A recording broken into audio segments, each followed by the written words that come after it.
So holiday season is here. We've officially passed Black Friday, and in the spirit of Cyber Week, Cyber Monday, I don't even know what they call it anymore, because I feel like the sales start earlier and earlier every year. But I thought it'd be actually interesting to talk about what are your favorite golf accessories / what are your favorite golf gifts to get as a golfer, and then maybe for our non-golfers out there, give them a few ideas of, what do you get your loved ones, or that one person that all you know about their personality is they love golf. So you just have to get them something golf related. Let's hear some of your favorite things that you like to get and or use that are maybe not golf clubs, right? Because that might be a little personal and a little expensive.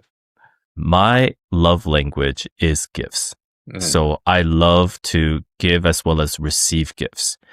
But I am very picky about golf gifts because I have received some very thoughtful gifts, but things that I didn't really enjoy. And so I was curious, how do people shop for you? Because you're also one of those people where I feel like the moment you want something, you would kind of buy it yourself.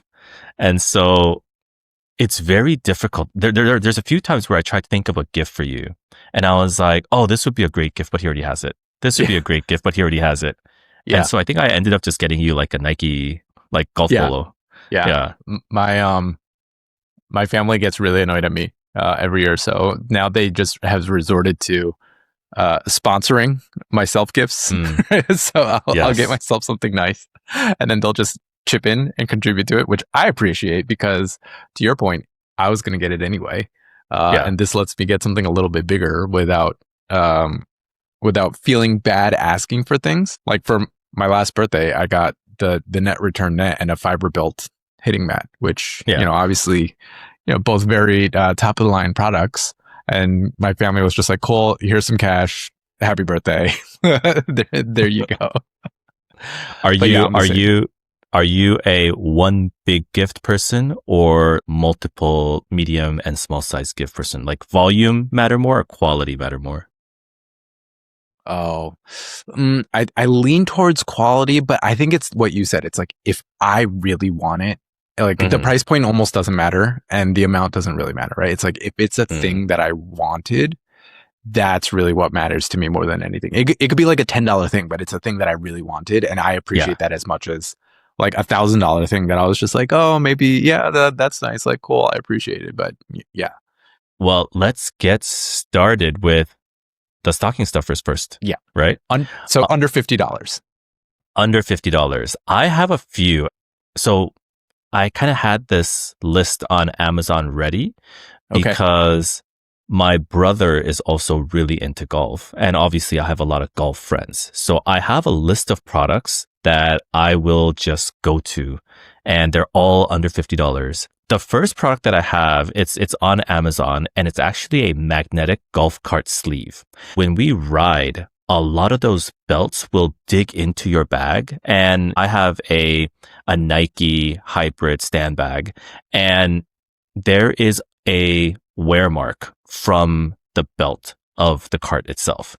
And so this sleeve will just go straight over it. And especially with people spending so much money on golf bags these days, like the people that have the vessel bags, like the ghost bags, like they're, nice and expensive.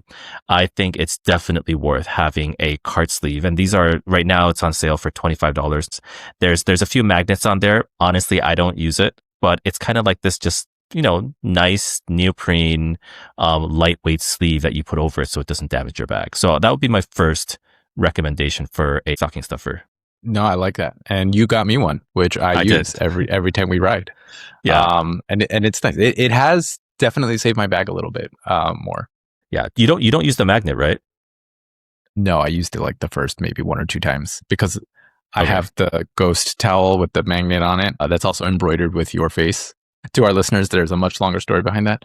I just don't carry around towels with Charles's face on it. But so I would actually try sticking that on. And then at some point I was just like, this has a clip. And I usually put a towel by where we're sitting anyway. So no, the sleeve I like. The magnets, if they weren't there, wouldn't change anything for me. But the sleeve itself, I think that's a great stocking stuffer, great gift. Yeah. Something that most people should use.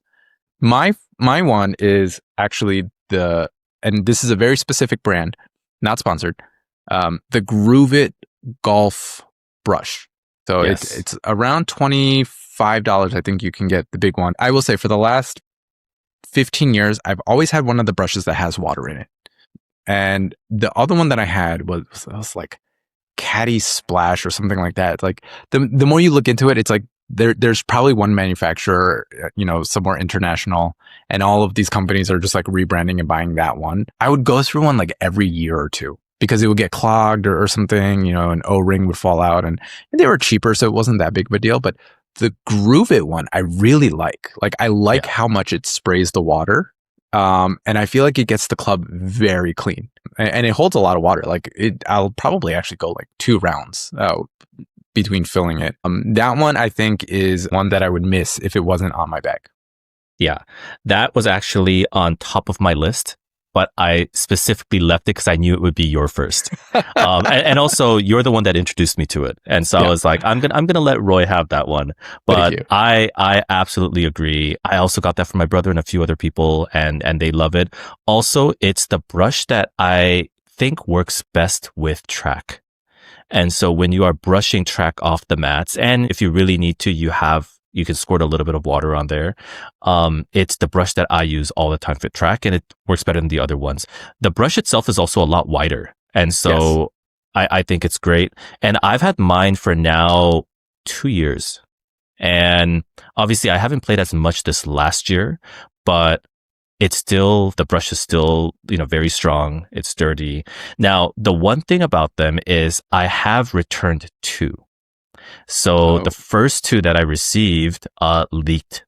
And I don't know if you recall, but I actually asked you, I was like, hey, does your Groove It leak? Like, is it supposed to leak? Yeah. And I found that the first 2 that I got was defective, but I got it on Amazon. So it was a quick return and then got a brand new one. And so, yeah, very happy with it ever since I got it. One other thing is it comes with a very strong magnet, but it's fallen off a few times. And so I had to be a little mindful to make sure that I don't lose it, because it is a $25 brush. Right. And so, you don't want to just be losing it. But having that magnet is helpful. Oh, like the magnet has detached while you were like riding or something? I think there was like a big bump once, and then it did fall off. Oh, wow. Yeah. I will mention who was driving, but it was definitely me. Not the first time Charles has called me out for my driving on this podcast. Oh yeah, that's never happened to me, but that's interesting. But it's still very strong. Yeah, love it, and you're right. I love the magnet because I feel like with the other ones, and yeah, I've had the retractable ones. I think I got a retractable cord from you for another one that I used to have. I feel like the mud just gets all over the bag at some point, right? Or somewhere when you're doing it right next to it. So I do like doing it off to the side. You could bring it with you to the green if you want to clean off your ball and have a little bit of extra squirt of water or something like that. But highly recommend the Groove It Club for those looking for new club cleaning accessories. Yes. What's your next one?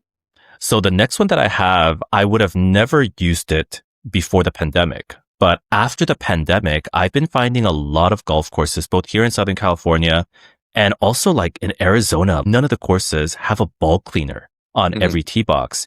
And so this is a little bulky. It is something that I don't know if everyone would use, but there is a very specific ball cleaner that I got from my brother, because in Arizona, they literally have 0 ball cleaners on any tee boxes. Oh. It's also on Amazon. It's a brand called Clean Flight.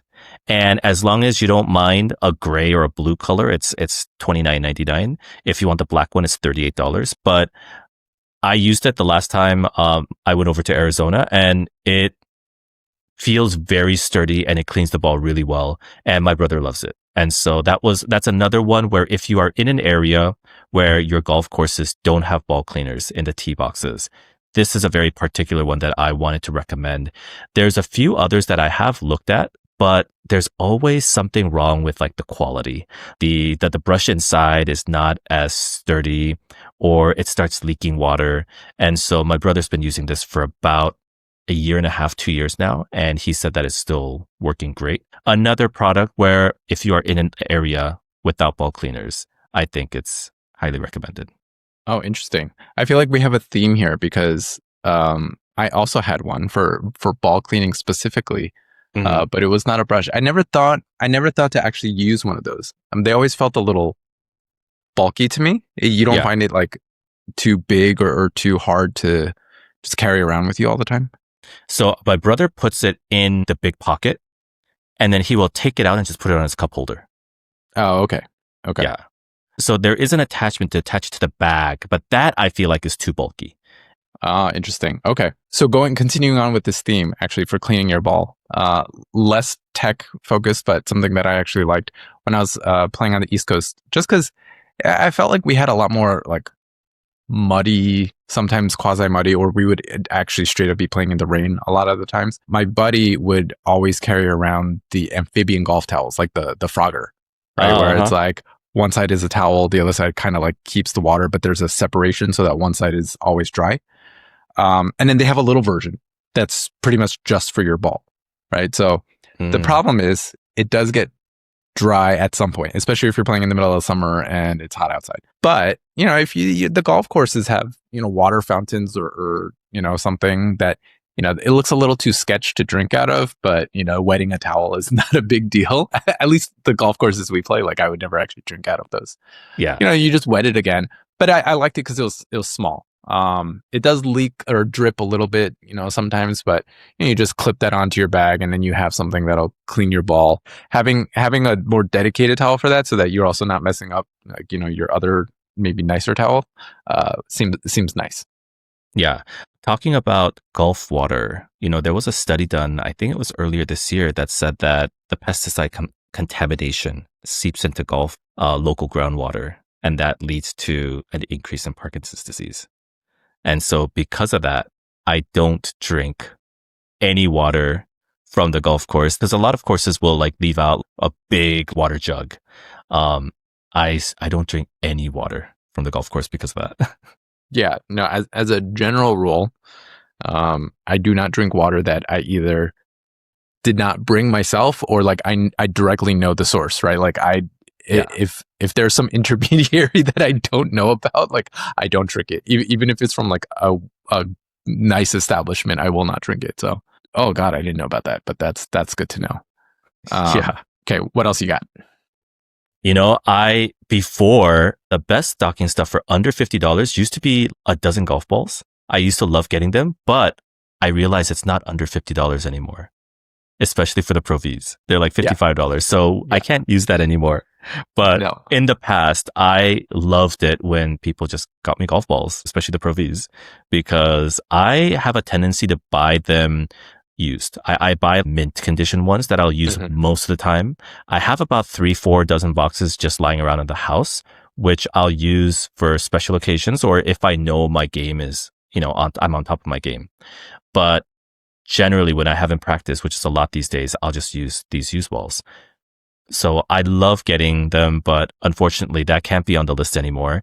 So I did want to mention my favorite towel, which is the Ghost Golf magnetic towels, which you mentioned earlier. They're, depending on the color, anywhere from like $24 to like $29. And so I feel like the magnet is like higher quality than some of the other magnets that I've had out there. I feel like the size, it's not too big, it's not too small, and a great, stocking stuffer. Yeah, I got a dupe once, right? So not Ghost Golf, but like one of the imitator brands. Yeah. That still a reputable brand, but it was, obviously they were copying Ghost Golf.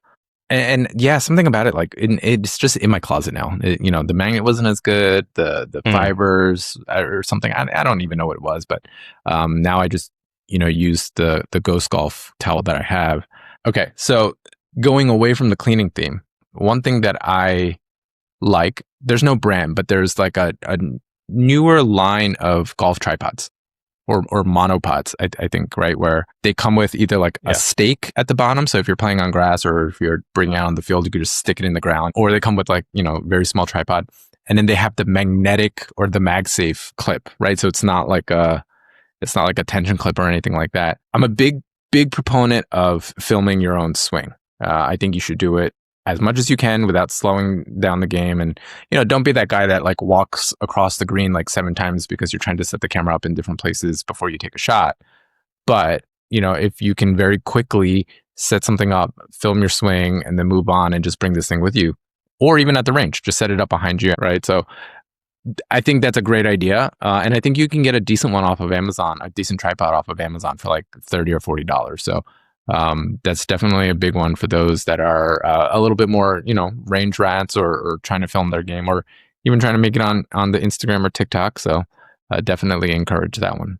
Another stocking stuffer that I don't mind when people get it for me, especially when they don't know, is just getting me accessories that I'm going to use every round. Like, I don't mind people just getting me golf tees. And for the most part, I'm not that picky about golf tees. Are you picky about golf tees? Yes. Oh, I okay. always use the same tee. What do you use? Oh God, what's the brand? It's the Pride Professionals, huh? Yes. It's the natural wood color. The 3 1/4 inch, I think it is, with the blue stripe on the bottom. Because even though I know how to set my tee height with just my finger, right? Like I have a way of doing it with just my finger. It's just that reassurance of seeing how much of that mark goes into the ground that like it just gives me that extra bit of comfort. So I always use the same tee. Okay. I am not as picky about my tees. I do have a go-to, which is the Pride Performance. They're not wood, they're plastic. And I also prefer the 3 1/4 inch tees. But you can get me anything and I'll find a way to use it. I had someone give me like a pack of 2 3/4 inch tees, and I still use it whenever I can. So for me, I'm not as picky, and those are cheap, right? They're like $9, like $15. Yeah. The only tees that I don't like are, I think it's called like the Green Keepers. Like it says 4 yards more on the box, and it only comes with like 3 or 4 tees. And those I don't love because I feel like you have to be very specific on the height, and their height doesn't match the height that I want. And so don't get me those. But if you get me any plastic or wooden tees, I am not as picky as Roy, so I'm perfectly fine with them. Okay. I know I said I only have one more, but I think one that just reminded me. For those golfers that like to stay hydrated, if you can find it, because I know it was a limited run, the Owala color drop that is shaped like a golf ball. I have 2.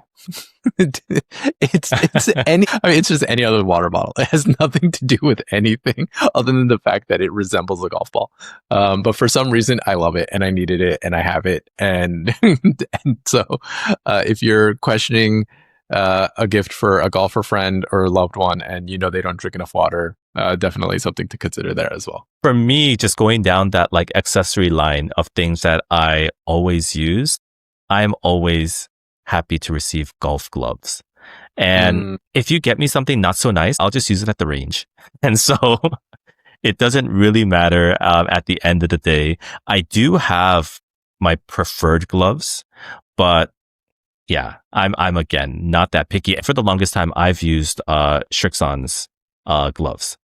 And from a price point standpoint, as well as from a fit for me, their gloves just fit really, really well. But you like what do you like? I like the Titleist. Right? The Titleist. Sometimes I'll use the FootJoy. Depending on, but they're very similar. But the Titleist Cabretta leather. Yeah, the players' gloves. Yeah, very soft. Very, very comfortable. Fits me very well. And for what it is, lasts really long, or decently long. But I also have a system where it's like I have my glove that I use, and once it starts getting a little worn down, that becomes my range glove. Yeah. And then I have a separate like course glove, and then I just keep demoting the gloves. So that makes it go a little bit longer, but that's one. I use Cabretta gloves as well, except at the range, I actually prefer the all-weather gloves because I am hitting them back to back, so my hands get a little bit sweatier. And so with the Cabrettas, I feel like they get a little too moist. and I have to swap them mid-range session. So I don't mind like the all-weather gloves either. Yeah, I don't know how I would feel if somebody bought me gloves. Like I feel like that's personal. But that I'm down to try, maybe. Yeah. So here's my last question. When I was doing some research, I found rangefinders for right under $50. Really? Yeah, it was like $49.99, literally. I don't know. I don't know if I would trust them. That was my question. Would you trust a $49.99 rangefinder? And I'm not saying it has to be super expensive, right? Because the rangefinders, they're all over the place in price too. And you can get some pretty affordable ones, but $49.99 felt like it just came off a factory line, and like I'm not sure I trust the calibration on it. Not just me. I'm not crazy. Like, you feel the same? Yeah. Because, Blue Tees makes pretty affordable rangefinders, and I think their cheapest is $150. And so if there is a rangefinder that is a third of their price, I would be a little sus. Like, build quality, how long is it going to last? And do you really want to spend $50 on something that might potentially break mid-season or after one season? Yeah, see, but that's the thing, right? Like, I feel like, and my rangefinder was actually a gift. So I'm thinking if you're somebody that doesn't know golf and you're trying to buy a golf gift for a loved one, like maybe steer clear of the $50 rangefinder. Go for something else if that's your price point. And maybe not the Amazon rangefinder. All right. Well, whether it's your first time here or you're a regular listener, thanks for joining us, and welcome to the Off Track podcast, where we talk all things golf from an amateur point of view. I'm Charles. That's Roy. We're two golf-obsessed tech guys, and we're currently working on our own golf startup. Make sure you follow us on YouTube, Spotify, and Apple Podcast so you don't miss an episode. And also follow us on our socials at TRAQ Golf, TRAQ Golf, on Instagram and TikTok. We would really appreciate your support. Okay, so moving on to around $200, right? So I think this is you're looking for a little bit more significant gift. It's not quite a stocking stuffer. What are your favorite accessories and/or golf gifts that are right around that 200 or less mark? This is a price point that I personally struggled with. It is a very difficult price point for you to get someone anything without asking them what they want. There was one Christmas where a group of my friends asked me if there's something that I wanted actually in around that price range. And I was looking for new wedges. And so they got me new wedges. But without it being personalized, I couldn't really think of that many. Now, there is one gift that I did get again for my brother. My brother is going to be a running theme because he is a guy very similar to you, where it is very difficult to buy him gifts because he will just buy it himself. But he was starting golf, and I felt like this would help him because it did help me just track a little bit better. The Arco smart sensors that you put on each club, they are usually around this time on sale for like $150 to like $175. So that is one gift in that price range that I have gifted my brother and I think one other person. But it's because I know, where they're at with their game. I know that they're very tech savvy and they're constantly looking for more data points. And so there is some knowledge that I had about their preferences. So I got that for them. But yeah, do you have any? Yes. God, I wish I remember I think it's called the SC 150. Hold on. I'm actually going to look it up because I want to make sure I get this right. The SC 100, the Swing Caddy SC 100, which is a golf launch model. Okay. Right around that $150 mark, right? It gives you launch ball speed and a few other metrics, and it does a lot of calculation, right? So it's not reading as much as the more expensive ones, but a buddy of mine actually had this years ago, right? Before the Rapsodos or the Garmin R10s, before the more like quote unquote affordable line of launch monitors that we see now came out. And I actually found it really helpful, right? Because if you go to the range, you can kind of approximate where it's landing. But that approximation when you're out of range is actually a lot. You're off, right? Like people don't realize how off they are when it's like, oh, that looked like it fell right by the 150 and then rolled out to 160. It's like, that's really hard to tell once you're at the 150 plus range, right?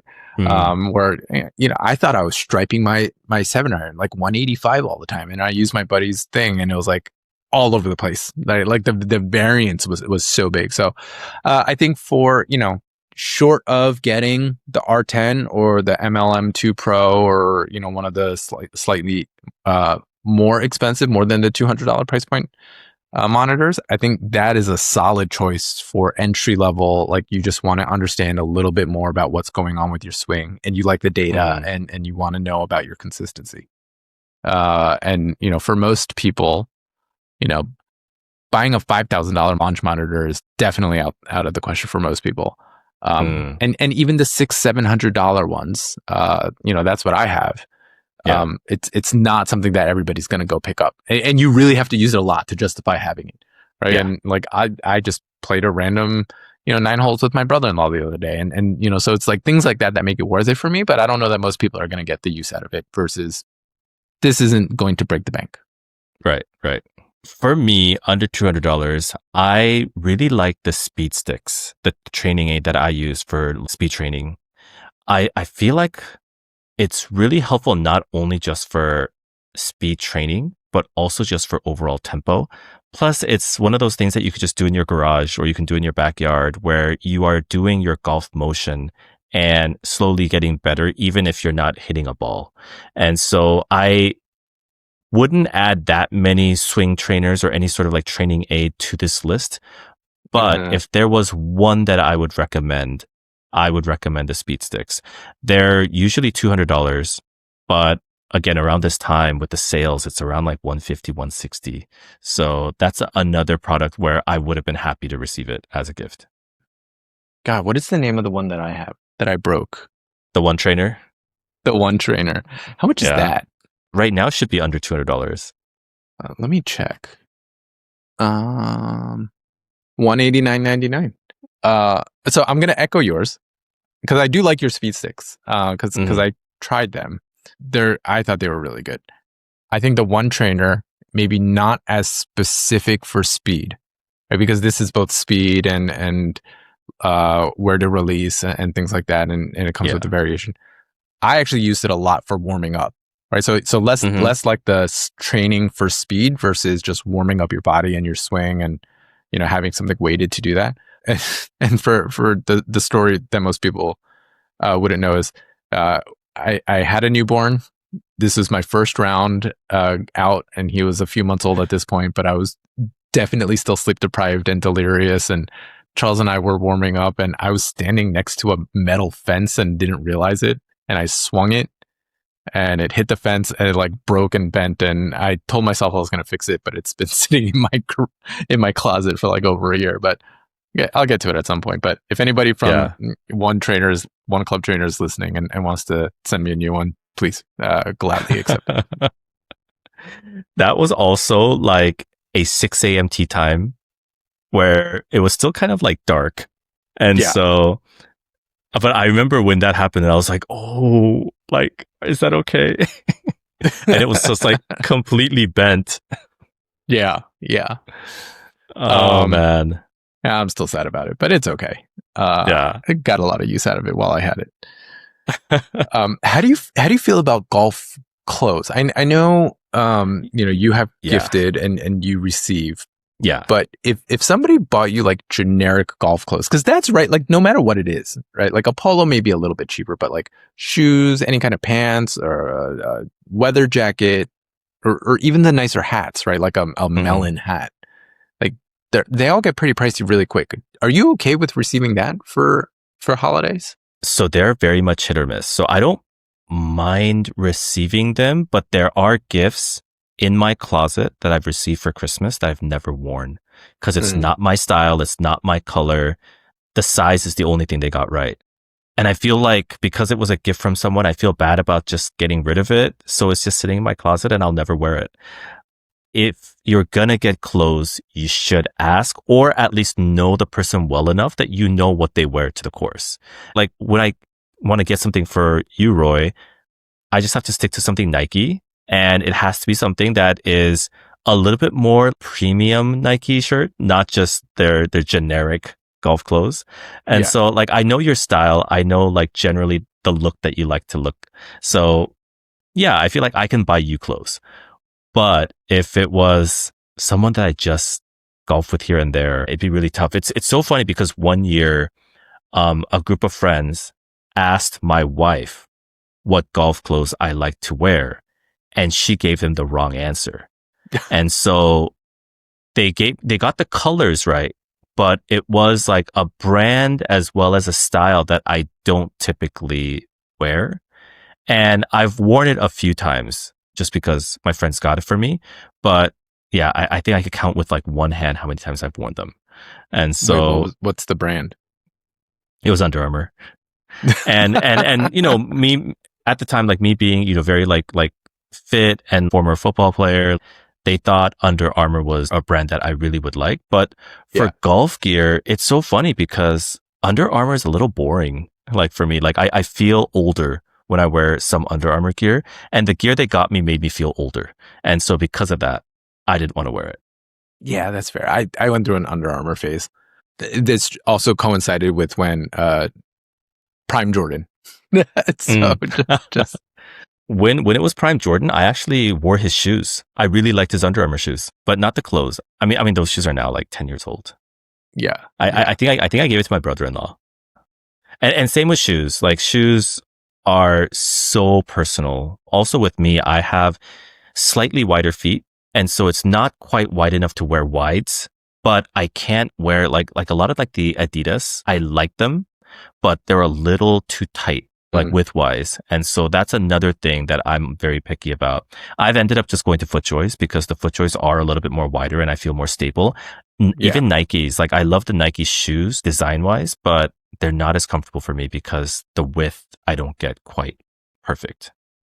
Yeah, Nike I feel like is also just kind of hit or miss with their sizing in general. And to your point, they are very narrow. I got the size that I normally wear in my regular sneakers, and they like absolutely crush my toes, and they're so uncomfortable to wear. I still wear them just because they look so nice. Also, turns out, long story, but for the majority of my life until I got married, I was wearing the wrong size shoes.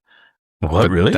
That was a whole separate. Yeah, I thought I was one size, and then my wife was like, "That can't be right." And then we went to a shoe store, and we got measured.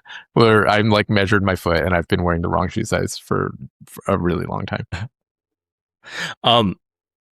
Bit of a tangent, but have you heard of the shoe brand Painter? No. It Payntr. I've been hearing, I mean, they're very expensive. They're like 200 plus per shoe, but I've been hearing really, really good things about their shoes. And for the most part, like there's a few where the design's a little like wonky, but they have some really clean looking ones. Oh, that I would not mind wearing, but I was just curious if you've tried it because I feel like there's a craze behind them right now. No, but these look clean. I would try these. Another shoe which is ridiculously expensive, but the Sunday Red shoes I heard is actually very comfortable. And I guess Tiger likes there being like this 15-degree decline from the heel to the balls of your feet. So they have that incorporated in their shoes. I've been hearing really good stuff about the Sunday Red shoes as well. But, you know, $250. I would try that. This episode has just kind of become like a subtle hint to our wives for like what to get us. I mean, wasn't that the entire point of this? No, I'm just kidding. But hon, if you're listening, size 11. Is that the right size? Yeah, that's the size that she got me into. Okay. Moving on to the next segment, but staying with the theme. Have you heard of the like AI powered putting green game? I think it's called Putter, like Puttr. No, I haven't. So it's basically like it's watching you. It's helping coach you in how to putt. And I think you have to like move the ball to where it's telling you to move it to, and there's like a scores and a gaming system and all of that, and there's a camera that's looking at everything. I thought this one was interesting because it's kind of pricey, $700, right? Mm. And I could see the appeal of this because this turns it into a game, right? Where you're actually doing something more than just rolling the ball over and over and over again. That I think has a bigger appeal to a lot of people, but wanted to hear your reaction on this. I'm just looking at it right now. It's very interesting. It's funny because I also had a putting product in my splurge if I had unlimited budget. And mine was the Putt View, which is a lot more expensive. It's essentially a simulator, right? But they have a home version and they'll like draw the line, tell you how you need to hit it. But, you know, the cheapest version is like $15,000. So I guess I went a little too overboard. But yeah, I am very fascinated about putting because it is really the scoring club. And I am constantly wanting to get better at putting, which is why even though I was putting well with my stick putter, I just, you know, got a lab, right? Yeah. I would love to have more data about my putting, and it is probably the part of my game that I have the least amount of data. Because even when I input the scores, all it has is how many strokes that I putted. It doesn't give you distance. It doesn't give you like what my misses were. And so that is an area that I am very, very interested in having more data on. For me, I really love my Garmin watch for golf. So I have the Approach S50. There's a newer version out, which is the S70. And those are, right now it's $550, regular retail $650. That is, I think, a splurge gift that if you really wanted to treat someone well, it is something that they will use on all of their golf rounds. It's primarily where I keep all my score, that watch. And it comes with the Garmin app, which has all the course layouts and everything on there. So that would be a splurge item. I love that one. Although I think Garmin has cheaper ones. They do, but you're splurging, so you get the best. That's fair. I mean, I have a Garmin as well, and I think when I bought it, it was $1,400. But that's because it doubles as my scuba dive computer. And that's actually the primary reason I got it, to keep me alive when I'm underwater. But no, I love the watches. I actually really like having both a rangefinder and the distances to front and back of green, and the scoring, like you said, right, where it's so easy to just enter your score after each hole. So that's a great one. I love that one. The other thing that I would put on the list is some kind of hitting setup. I have the net return and the fiber built hitting mat. You know, if Bryson can hit into that net and it not have it tear up, then, you know, I'm pretty sure it's going to withstand whatever I put it through. The combination that I got runs about $2,000 for the net and the mat, and is a little bit bigger. You know, I had it in my garage for the longest time. Now it's in my backyard. So definitely not like a in the house setup, but if you have the room, if you have the disposable income, definitely a gift that I think most golfers would really appreciate having in their life. What's interesting is, and I know we started off saying accessories, but at no point did it feel like I really wanted to bring up like a bag or clubs, because I feel like those are so personal to the person and what they do. Would you ever gift somebody a bag or a club if you didn't? And I guess it's a little different because we talk about clubs and gear all the time, but you know, would you just kind of unsolicited gift somebody a bag or clubs? Yeah. The only bag that I think I would give someone and that they would appreciate because of the status symbol is a vessel bag. If you got anybody a vessel bag, I don't think they're going to complain. But if you get him like a Sun Mountain, if you get him an Ogio, they might be like, it's not my style. Yeah. Oh, this is a 14 club divider. But you get him a vessel and that'll shut him up. Yeah, that's fair. Clubs, I have gifted friends clubs in the past, but I talk to them about it first. So it's not something that I would just buy. Yeah, like clubs are a lot trickier. Yeah. I think at that point, it's like bring them to the golf shop and then buy something for them unsolicited or unquestioned is probably too risky of a move. Yeah. Anything else kind of stand out in that kind of unlimited price range that you would buy from a golf accessory standpoint? Yeah. So this is actually not like that expensive, but it wasn't within $200. And if you had a friend who is looking to get a little bit more of a fitness thing out of golf and are open to walking with you, I think a push cart might be a good gift. And I have the Click Gear 4.0, and they run around $300. The other one that I really like is the Bag Boy. I think it's the Nitron. And so, yeah, it wasn't cheap enough to be under the $200 budget, but I think that would be an excellent gift if you know someone just wants to walk more or you want to encourage someone to walk more with you. I love it. Part of me would say, maybe if we're talking unlimited, one of those electronic bags that follows you around the course, or you could do it with a remote so you don't even have to push it yourself. But at the same time, I really don't know how I feel about that. And part of me loves the idea of that. Part of me feels like it's so extra. And so I'm really torn on whether I like it. But, if somebody is just gifting us these things, then yeah, I would absolutely take one. The thing about the motorized bags is it encourages more people to walk because, pushing your golf club is actually a lot of work. And there has been studies done that say that is what really fatigues people is the pushing motion. And so if you truly want that caddy experience and you're able to just walk without the push, and that's what gets you to walk more often, I think that'd be great. There are like cheaper ones that will also just attach to our existing Click Gear. It's just the motor, right? And so, yeah, get us those.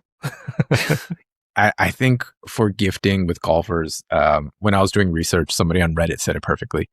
Don't try to buy a golfer a gift and surprise them. Just go ask them. We're a very picky bunch. Yeah, absolutely.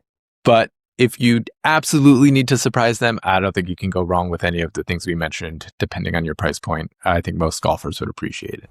As always, today's episode is brought to you by TRAQ Golf, the training system designed to help you practice like the pros. The TRAQ spray shows you exact strike patterns on turf or grass. It also allows you to do drills just like the pros that you wouldn't dream of doing with alignment sticks. And the blueprint helps you build structure into every session.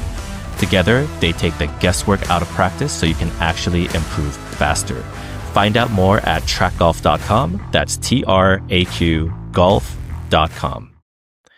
By the way, TRAQ is also a really good stocking stuffer. 100%. You just have to pre-order it. So something interesting, something that I've been seeing a lot on social, but also wanted to just kind of talk about was the Skins game, which is a longstanding tournament that I remember back in the early 2000s. They play it as a Skins format. Any two people tie, it pushes and it rolls over until somebody wins the hole outright. I want to say it started in the 80s and it went up until 2008 and then they just stopped. Right. I think the viewership died.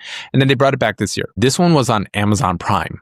So It was Keegan, Tommy Fleetwood, Xander Schauffele, and Shane Lowry.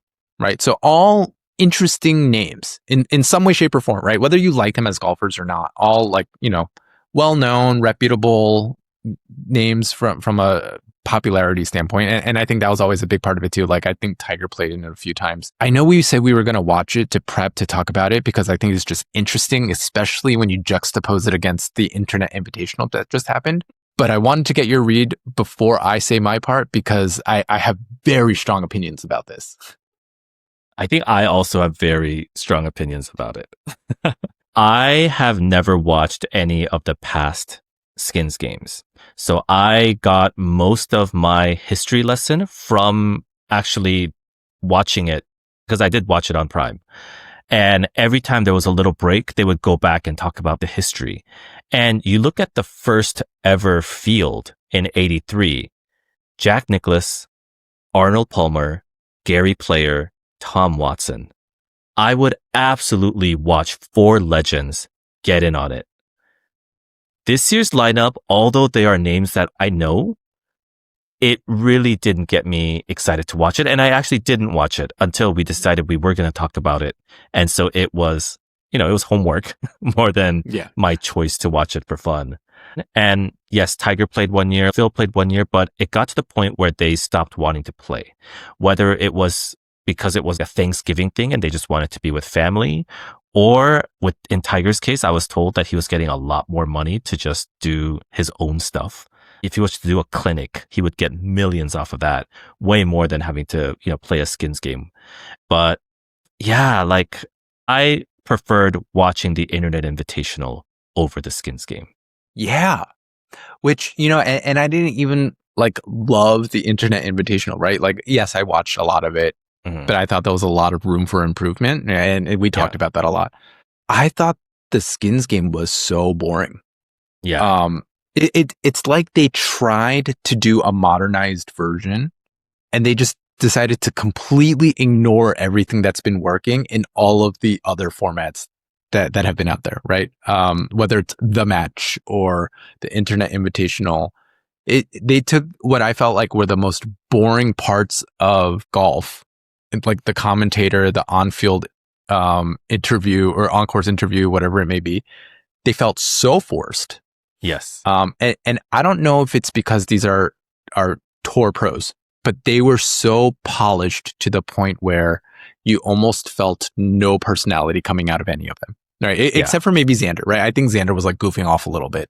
But other than that, there was just this I was like, oh my God, the golf's not even that good. There's no pace to this. There's no I know you didn't like it, but the carts for the Internet Invitational where they would actually just show them talking and have a lot of B-roll, right? Like they didn't even do anything like that, right? There was no access to them outside of it being like a standard golf tournament. This isn't even their money, right? There's nothing on the line. There's no tension. There's no anything. So we watched it because it was homework and I was just like, God, this is terrible. Yeah. I feel like they didn't have an identity. They didn't know, was this an entertainment product or was this a competitive product? They were trying to blend the two, and in blending the two, they dropped the ball on both sides. Right. And it was really telling in the first tee box. Usually when pros play in a tournament, they go there, earlier in the week, they prep, they learn the course, and the commentator was like, oh, Tommy Fleetwood has never seen this course. And, Shane Lowry came and played here once. And this is, I think it was Xander's home course, or he has a membership there. Right. And so I was like, okay, right from the get-go, from a commentary standpoint, these golfers don't really care. Right. And, the match, because this basically replaced the match. The match was after Thanksgiving. I watched the other matches, like the one where Brady was in there, Peyton Manning, Tiger was in there, like those I watched. Even the one where it was Bryson Brooks Koepka, there was storyline behind it. Yeah. There was no story. I didn't even know this event happened, except for the fact that I saw that Keegan Bradley won $2.1 million on Instagram. I was like, oh, what did he win $2.1 million for? Until then, I didn't even know this event was going on. And so I feel like somebody dropped the ball on this. Yeah. I agree. We were talking about when we were talking the Internet Invitational, is this the future of competitive golf or broadcasting? And I thought there was a strong case behind it because while it's not necessarily the best golf, there was a lot of story, there was a lot of entertainment, albeit with the Internet Invitational, it was very manufactured, right? In a lot of ways, in the way that they edited and the way that they cut it. And sure. But even that I would take, because to your point, and I love what you said, right? This was neither a competitive product, nor was it an entertainment product. It was just this awkward in between, I don't care about Keegan and Xander and Tommy and Shane. God, I keep forgetting it was Shane Lowry, right? Like that's how bad this is. I watched part of it and I still forget who the fourth person was. That's just there's no tension. So if you're not going to have tension, at least have novelty, a uniqueness, some level of access or, something. but it was the same, like you won a skin and, you know, what's his face would come up to you and you would do an interview and it was like forced like chuckling and, you know, very PG, like filters on, like nobody's being authentic. Even the trash talking was so minimal, right? That it was like, I would have rather seen somebody get like really annoyed and just like upset and like at least cause something to have there be something other than like, oh, cool, they pushed like a fourth hole in a row. And the fact that like they pushed and so it was worth, you know, like $400,000, that meant nothing to me because like you said, it's not their money. They just started all with like $1 million pool, which Capital One probably fronted, right, as the lead sponsor. There was nothing on the line. And you can tell, like, you know, the commentators made that comment about Tommy Fleetwood. His first 3 shots, he hit everything like 30 yards to the right, even on like the second hole par 3. And so I was like, okay, these guys are not taking it seriously. Also, from a production standpoint, I thought this was a massive, massive fail. First off, the commentators kept cutting off whenever there was banter going on.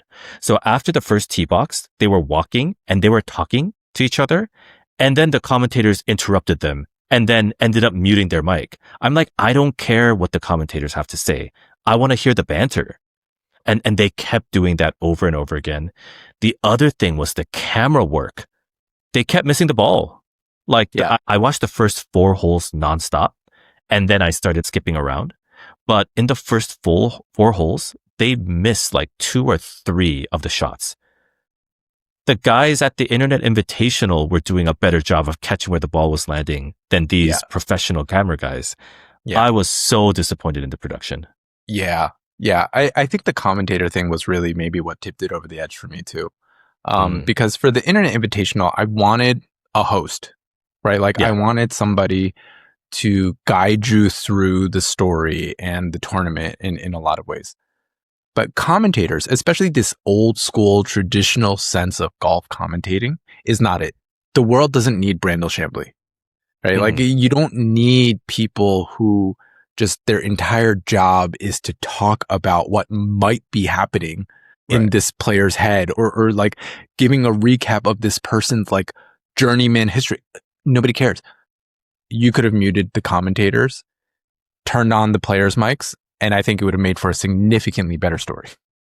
Yeah, and there was also the first hole where Keegan Bradley like won 4 or 5 skins. Yeah. There was no camera to capture the reaction of the other golfers because Keegan Bradley made a birdie and then Tommy Fleetwood had, I think it was like a 4-footer to push again and he missed. No one caught the reaction. They caught it later after they had already like turned around. But you know that there was reaction before that. Right. And so such fail on the production side. The skins game, if it was produced like the Internet Invitational, if it was not live, first of all, supposedly no one saw it live. Everyone's watching it, if at all, on replay. Yep. And I think because of the Amazon Prime agreement, you can't put it up on YouTube. That's why there's been no highlights or recaps on YouTube. But if they made this just online, where like the Internet Invitational, they could have kept it 3 hours if they wanted to, but it was more fast paced, right? And they filled the gap. They could have still filled the gaps with the history of, you know, the skins game and banter from one to the other. But I didn't want to wait them walking up to their balls and the commentators create this forced commentary to fill that gap. That's why after the 4th hole, I literally just skipped around. Right. Just looking for when the shots were hit. I agree. I mean, you know, we're not even content professionals. We do this, you know, on the side just because we love golf. Yeah. But even I feel like we could direct a better story than the people that were attached to the skins game. I just think at the end of the day, it's like if they were at all, the director, the producers, whoever it was, if they were at all legitimate golfers and in touch with the modern golf game, all they had to do was watch the Internet Invitational, watch some of the good guys footage, you know, some of the Creator Classic, right? Just any of the other formats out there, and just cherry pick a few things. It doesn't have to be a copy of it, you know, just a few things that make it much more entertaining. but instead they chose to just keep on doing what they were doing and expected it to work for some reason. Yeah. I mean, if I was producing this event, I would have pushed hard that Keegan Bradley should have played at the Ryder Cup, and this is his revenge tour. Going back against the European guys, Fleetwood and Shane, who kicked their butt, right? And so this is the captain going back to try to somewhat undo the damage that they did at the Ryder Cup. Like that alone, I think, in a very produced manner, could have been a lot more attention grabbing. And I will admit, the commentators will bring it up here and there, but it is so like soft, right? Because Keegan Bradley should have been a playing captain at the Ryder Cup.